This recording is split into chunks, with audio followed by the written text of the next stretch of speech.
خواتین و حضرات، السلام علیکم۔ پروگرام ہے نور حیات اور میں ہوں آپ کا میزبان ڈاکٹر آصف جون۔ دوستو، آپ جانتے ہیں کہ آج کل اس پروگرام میں ہم رومیوں کے نام پولس رسول کے خط کا تفسیری مطالعہ کر رہے ہیں، اور آج ہم 11ویں باب میں جائیں گے۔ تو آئیے ہم سب مل کر دیکھتے ہیں رومیوں کے نام پولس رسول کا خط، اس کا 11واں باب اور اس کی پہلی 12 آیات۔ خداوند کے پاک کلام میں لکھا ہے، پس میں کہتا ہوں کیا خدا نے اپنی امت کو رد کر دیا؟ ہرگز نہیں، کیونکہ میں بھی اسرائیلی ابراہیم کی نسل اور بنیامین کے قبیلہ میں سے ہوں۔ خدا نے اپنی اس امت کو رد نہیں کیا جسے اس نے پہلے سے جانا۔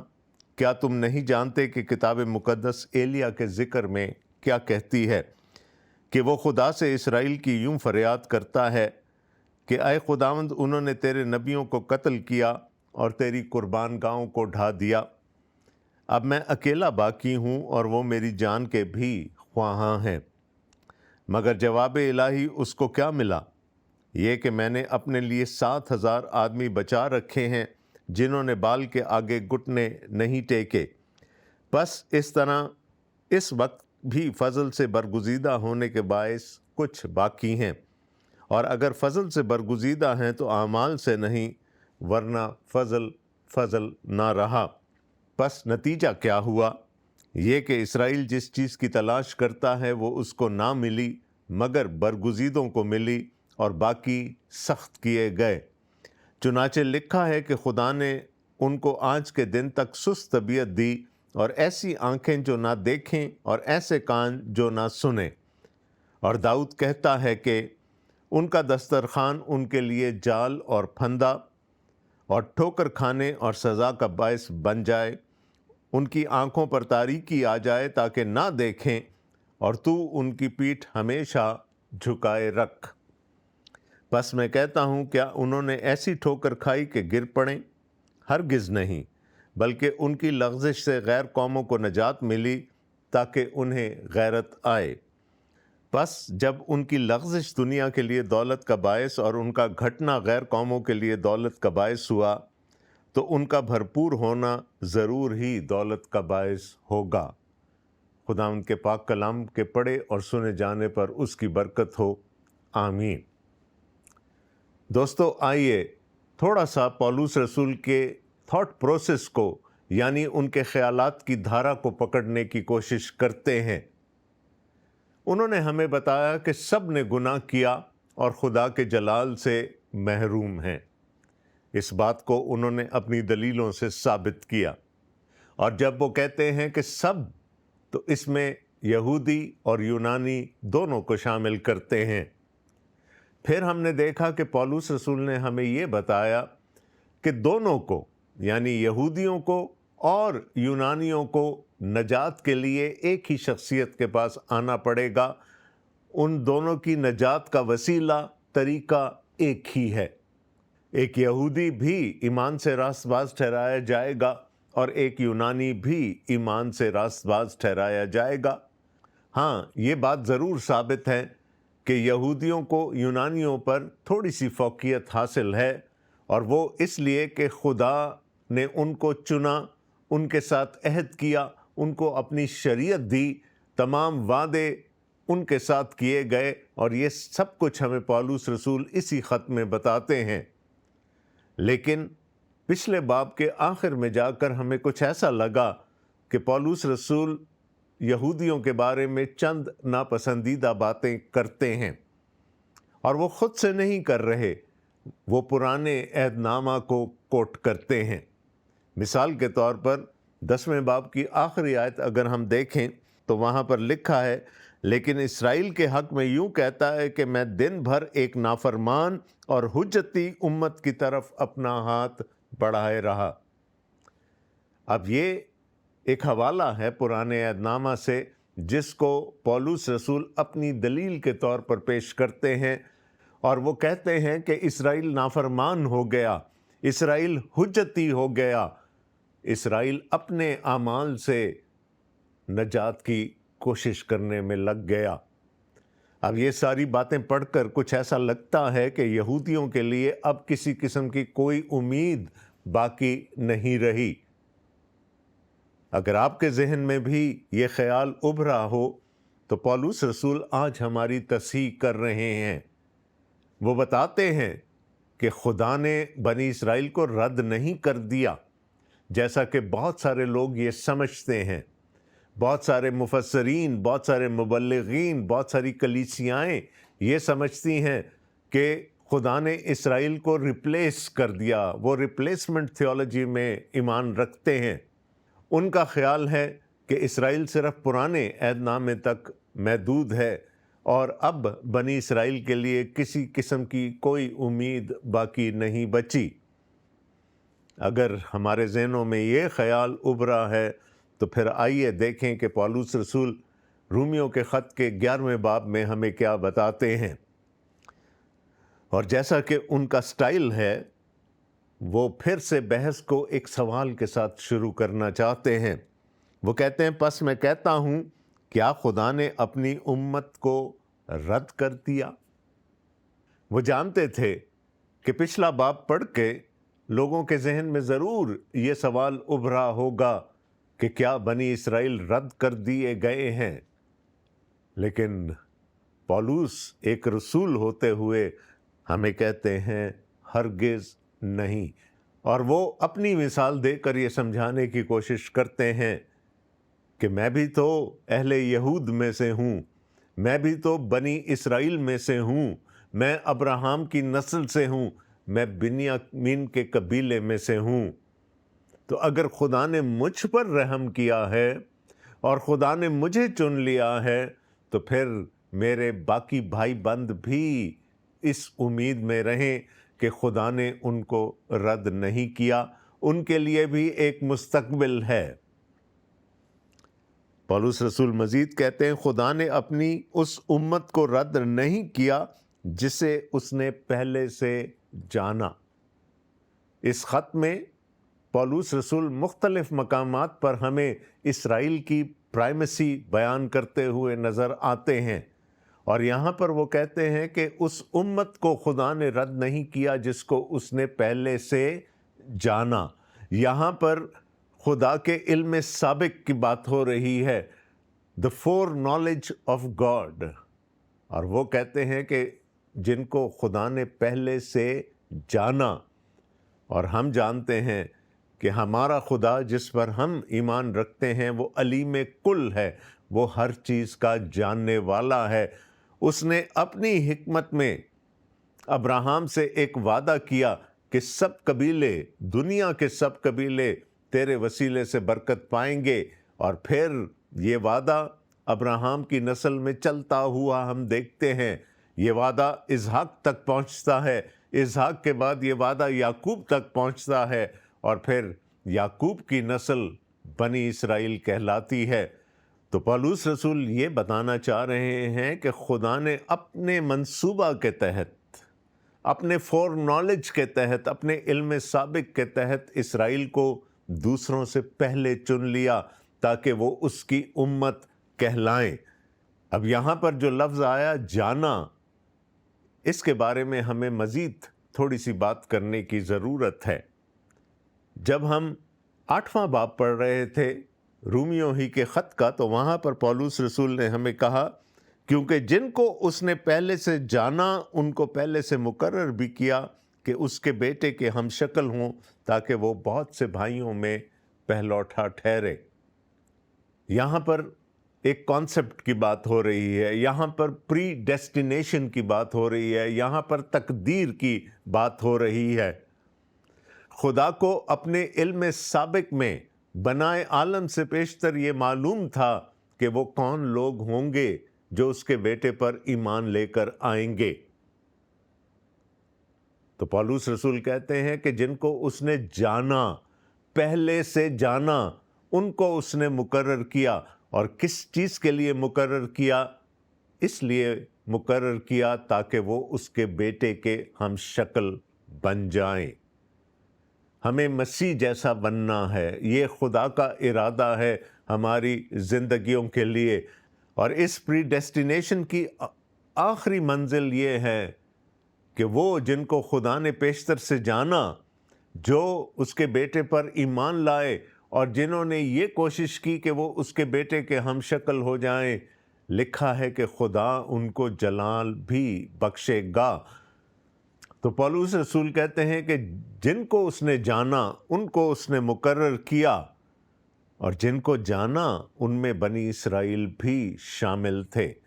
خدا نے بنی اسرائیل کو چن لیا تاکہ وہ دوسروں کے لیے ایک ماڈل قوم کے طور پر سامنے آ سکیں، جن کو دیکھ کر لوگ یہ جستجو کریں کہ وہ بھی اس خدا تک پہنچیں، اس خدا پر ایمان لائیں جو بنی اسرائیل کا خدا ہے۔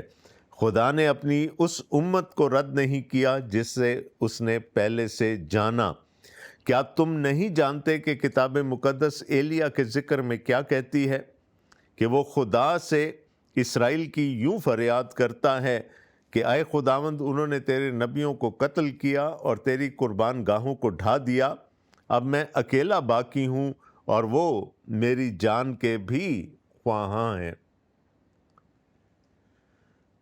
پولس رسول اپنی بات کو ثابت کرنے کے لیے پھر ہمیں پرانے عہد نامہ میں لے جاتے ہیں اور وہاں سے ایلیا نبی کی مثال ہمیں دیتے ہیں۔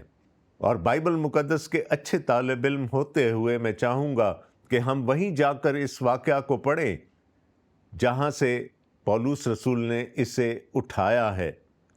بنی اسرائیل پر ایک ایسا وقت آیا جب ایلیا نبی تھا اور ایزبل کے حکم پر خدا کے نبیوں کو قتل کر دیا گیا۔ اس وقت میں بال کی پوجا اپنے عروج پر تھی، اور ایلیا نے اپنے آپ کو پہاڑوں میں چھپایا اور اس نے خدا سے یوں گلہ کیا۔ اس نے کہا، خداوند لشکروں کے خدا کے لیے مجھے بڑی غیرت آئی، کیونکہ بنی اسرائیل نے تیرے عہد کو ترک کیا اور تیرے مذہبوں کو ڈھا دیا اور تیرے نبیوں کو تلوار سے قتل کیا، اور ایک میں ہی اکیلا بچا ہوں، سو وہ میری جان لینے کے درپے ہیں۔ ایلیا اس خام خیالی میں مبتلا تھا کہ وہ جو سب ایماندار تھے وہ قتل کیے جا چکے ہیں، حتیٰ کہ کوئی نبی بھی زندہ نہیں چھوڑا گیا۔ اور ایلیا خدا کو یہ جتاتا ہے کہ اب میں ہی اکیلا بچا ہوں، اب اگر مجھے بھی مار ڈالا گیا تو تیری قوم صفحہ ہستی سے مٹ جائے گی۔ اور ایلیا ایک دفعہ نہیں بلکہ 2 دفعہ خدا سے یہ گلہ کرتا ہے۔ وہ دوبارہ کہتا ہے، اس نے کہا، مجھے خداوند لشکروں کے خدا کے لیے بڑی غیرت آئی، کیونکہ بنی اسرائیل نے تیرے عہد کو ترک کیا اور تیرے مذہبوں کو ڈھا دیا اور تیرے نبیوں کو تلوار سے قتل کیا، ایک میں ہی اکیلا بچا ہوں، سو وہ میری جان لینے کے درپے ہیں۔ اس پر خدا نے اسے فرمایا، تو بھی میں اسرائیل میں 7,000 اپنے لیے رکھ چھوڑوں گا، یعنی وہ سب گھٹنے جو بال کے آگے نہیں جھکے اور ہر ایک منہ جس نے اسے نہیں چوما۔ انسان ہوتے ہوئے ایلیا کا یہ خیال تھا کہ شاید وہ وقت آ گیا ہے کہ خدا کی قوم، خدا کی برگزیدہ قوم بنی اسرائیل صفحہ ہستی سے مٹا ڈالے جائیں۔ لیکن خدا ایلیا سے کیا کہتا ہے؟ مگر جواب الہی اس کو کیا ملا؟ یہ کہ میں نے اپنے لیے 7,000 آدمی بچا رکھے ہیں جنہوں نے بال کے آگے گھٹنے نہیں ٹیکے۔ بنی اسرائیل کو شاید یہ زوم تھا کہ وہ تو خدا کے چنے ہوئے ہیں اور ان میں سے ہر ایک خدا کی بادشاہی میں داخل ہو جائے گا۔ لیکن یہاں پر ہم پڑھتے ہیں کہ ایسا وقت بھی آیا کہ بنی اسرائیل نے بال کی پوجا کرنی شروع کر دی، بنی اسرائیل کے نبیوں کو مار ڈالا گیا۔ تو کیا اس صورت میں وہ خدا کی بادشاہی کے حقدار تھے؟ ایلیا سوچ رہا تھا کہ اب کوئی امید، کوئی مستقبل نہیں بچا بنی اسرائیل کے لیے۔ وہ کہتا ہے میں اکیلا ہی رہ گیا ہوں جو ایماندار ہوں اور میں بھی مار ڈالا جاؤں گا، لیکن خدا کہتا ہے کہ میں نے اسرائیل میں سے ایک بکیا اپنے لیے بچا کر رکھا ہے۔ اور یہ بکیا صرف ہمیں یہاں نظر نہیں آتا، خدا نے جب جب اسرائیل پر کوئی مصیبت آئی اس کے بعد اپنے لیے لوگوں کو اٹھایا، اپنے لیے لوگوں کو اکٹھا کیا، یعنی ایک بکیا ہمیشہ اسرائیل کا وہ تھا جو خدا پر حقیقی ایمان رکھتا رہا۔ اور پولس بھی یہی بات ہمیں بتانا چاہ رہے ہیں کہ خدا نے اسرائیل کو رد نہیں کر دیا، بلکہ ایک بکیا ہے جو بچا لیا جائے گا، ایک بکیا ہے جو خداوند یسوع مسیح پر ایمان کی حالت تک پہنچ جائے گا اور وہ بکیا بچا لیا جائے گا۔ بنی اسرائیل رد نہیں کیے گئے، لیکن سب کے سب اسرائیلی نہیں بچائے جائیں گے۔ خدا ہمیشہ ایک بکیا کی بات کرتا رہا ہے، ایک ریمننٹ کی بات کرتا رہا ہے جب بھی اس نے اسرائیل کی بات کی۔ آگے چل کر پولس رسول کہتے ہیں پس اس طرح اس وقت بھی فضل سے برگزیدہ ہونے کے باعث کچھ باقی ہیں، اور اگر فضل سے برگزیدہ ہیں تو اعمال سے نہیں، ورنہ فضل نہ رہا۔ پولس رسول کہتے ہیں جیسے ایلیا کے دنوں میں خدا نے اپنے لیے 7,000 لوگ بچا رکھے تھے، اسی طرح آج بھی ویسا ہی ہے۔ ہم دیکھتے ہیں کہ عید پینتیکوست پر کیا ہوا، 3,000 لوگ ایمان لے کر آئے، اور وہ کون تھے؟ وہ سب کے سب یہودی یا خدا ترس یہودی تھے۔ تو یہودیوں میں سے ایک بہت بڑی تعداد خداوند یسوع مسیح پر ایمان لے کر آتی رہی ہے، اور یہ سلسلہ آگے بھی چلتا رہے گا۔ خدا اس قوم میں سے لوگوں کو بچاتا رہے گا، اور وہ کیسے بچاتا ہے؟ وہ اپنے فضل سے بچاتا ہے۔ وہ لوگ جو اس کے فضل پر تکیہ کرتے ہیں، وہ لوگ جو اس کے فضل پر بھروسہ کرتے ہیں، ان کو وہ بچا لیتا ہے۔ یہ فارمولہ سب کے لیے ہے، یہاں تک کہ بنی اسرائیل کے لیے بھی۔ بس اسی طرح اس وقت بھی فضل سے برگزیدہ ہونے کے باعث کچھ باقی ہیں۔ پولس رسول اپنی مثال دے چکے ہیں، یقیناً ان کے ذہن میں یروشلم کے رسول بھی ہوں گے جو کہ سب کے سب یہودی تھے اور خداوند یسوع مسیح کے شاگرد کہلائے اور پھر رسول کے درجہ پر فائز کیے گئے۔ تو خدا نے بنی اسرائیل میں سے ہمیشہ کچھ لوگوں کو بچائے رکھا اور وہ بچائے رکھے گا، لیکن یہ اس کے فضل کی بدولت ہوگا۔ اور اگر فضل سے برگزیدہ ہیں تو اعمال سے نہیں، ورنہ فضل نہ رہا۔ پولس رسول پچھلے باب میں اس بات پر بحث کر چکے ہیں، اور انہوں نے کہا تھا اس لیے کہ وہ خدا کی راست بازی سے ناواقف ہو کر اور اپنی راست بازی قائم کرنے کی کوشش کر کے خدا کی راست بازی کے تابع نہ ہوئے۔ بنی اسرائیل اس زوم میں مبتلا ہو گئے تھے کہ وہ اپنی راست بازی سے، اپنے نیک کاموں سے، اپنی عبادت سے، اپنی ریاضت سے خدا کی بادشاہی میں داخل ہو سکتے ہیں، اور انہوں نے خدا کے فضل کو بالائے طاق رکھ دیا۔ لیکن پولس رسول یہاں پر اسی بات کا اعادہ کر رہے ہیں کہ ہم فضل سے بچائے جاتے ہیں، اور میں بارہا آپ کو یہ بتا چکا ہوں کہ یہ فضل کوئی نئے عہد نامے کی اختراع نہیں ہے۔ اگر ہم پرانا عہد نامہ پڑھیں تو وہاں پر بھی ہمیں فضل ہی نظر آتا ہے۔ ہاں، چونکہ زبان مختلف تھی تو وہاں پر ہمیں خسد نظر آتا ہے، اور نئے عہد نامہ میں ہمیں خیرس نظر آتا ہے۔ خسد خدا کے رحم کو، اس کے ترس کو، اس کے فضل کو بیان کرتا ہے، اور خیرس بھی خدا کے رحم اور اس کے فضل کو بیان کرتا ہے۔ اور اگر فضل سے برگزیدہ ہیں تو اعمال سے نہیں، ورنہ فضل نہ رہا۔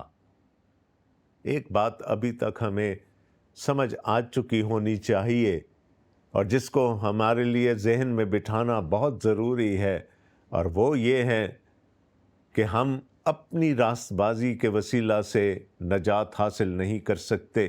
ہمیں اس کے لیے خدا پر توکل کرنا ہے، خدا پر بھروسہ کرنا ہے، اس کے فضل میں اپنے آپ کو چھپا لینا ہے اور اس کی بھیجی ہوئی راست بازی یعنی خداوند یسوع مسیح پر ایمان لانا ہے۔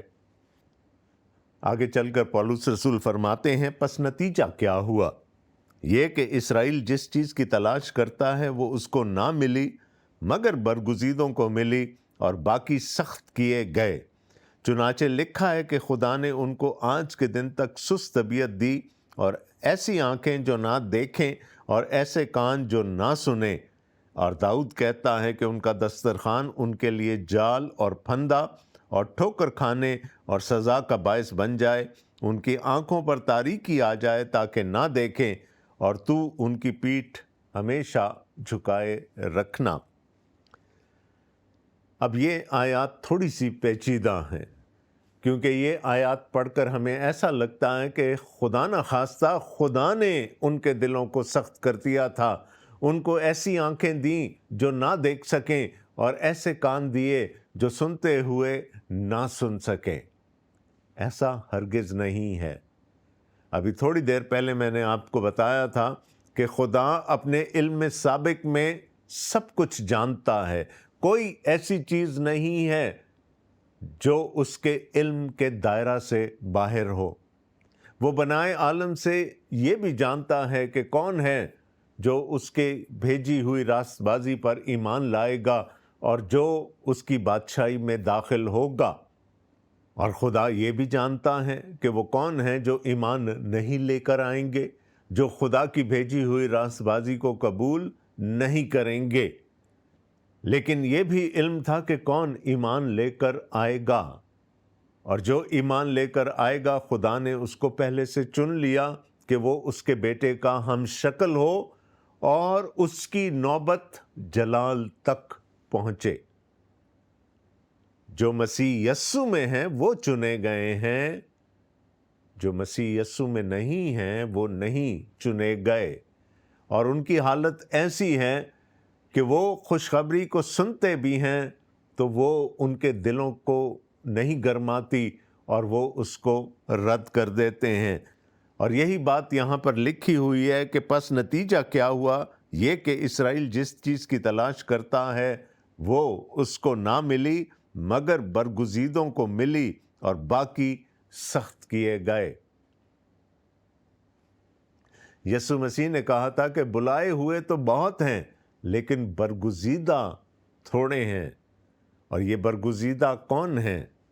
وہ جو اپنی راست بازی پر بھروسہ نہیں کرتے بلکہ خدا کی اپنے بیٹے کی صورت میں بھیجی ہوئی راست بازی کو قبول کرتے ہیں۔ تو پولس رسول کہتے ہیں کہ جیسا کہ دوسرے لوگوں کے ساتھ ہوگا کہ صرف برگزیدہ ہی چنے جائیں گے، اسی طرح بنی اسرائیل کے ساتھ بھی ایسا ہی ہوگا۔ چنانچہ لکھا ہے کہ خدا نے ان کو آج کے دن تک سست طبیعت دی، وہ سب چیزوں کو جانتے ہوئے۔ خداوند یسوع مسیح نے مقدس متی کے انجیلی بیان کے 24ویں باب میں کہا تھا کہ جب تک تمام قوموں کو انجیل کی منادی نہ ہو جائے ان کی دوسری آمد نہیں ہوگی۔ ہم خدا کا شکر کرتے ہیں کہ آج بہت ساری قوموں میں، زیادہ تر قوموں میں انجیل کی منادی ہو چکی ہے، اور اس لیے ہم امید رکھتے ہیں کہ خداوند یسوع مسیح کی آمد ثانی نزدیک ہے۔ لیکن جو اس پیغام کو سن کر قبول نہیں کرتا وہ خدا کے علم سابق میں تھا، اور یہاں پر پولس رسول کہتے ہیں کہ خدا نے پھر ان کو سست طبیعت دی اور ایسی آنکھیں جو نہ دیکھیں، ایسے کان جو نہ سنیں۔ اور پھر وہ پرانے عہد نامہ سے ایک اور آیت ہمارے سامنے رکھتے ہیں زبور سے، ان کا دسترخوان ان کے لیے جال اور پھندا اور ٹھوکر کھانے اور سزا کا باعث بن جائے۔ وہ جو خدا پر ایمان نہیں رکھتے، وہ جو بت پرستی کرتے ہیں، وہ جو دوسرے الہوں پر، دوسرے خداؤں پر ایمان رکھتے ہیں، داؤد کہتا ہے کہ ان کا دسترخوان ان کے لیے جال اور پھندا اور ٹھوکر کھانے اور سزا کا باعث بن جائے، ان کی آنکھوں پر تاریکی آ جائے تاکہ نہ دیکھیں، اور تو ان کی پیٹھ ہمیشہ جھکائے رکھ۔ آگے چل کر پولس رسول ہمیں بتاتے ہیں، پس میں کہتا ہوں کہ کیا انہوں نے ایسی ٹھوکر کھائی کہ گر پڑیں؟ ہرگز نہیں، بلکہ ان کی لغزش سے غیر قوموں کو نجات ملی تاکہ انہیں غیرت آئے۔ بس جب ان کی لغزش دنیا کے لیے دولت کا باعث اور ان کا گھٹنا غیر قوموں کے لیے دولت کا باعث ہوا، تو ان کا بھرپور ہونا ضرور ہی دولت کا باعث بنے گا۔ بات بنی اسرائیل کی ہو رہی ہے۔ یوحنا رسول اپنے انجیلی بیان میں ہمیں بتاتے ہیں، وہ اپنوں میں آیا لیکن اس کے اپنوں نے اسے قبول نہ کیا۔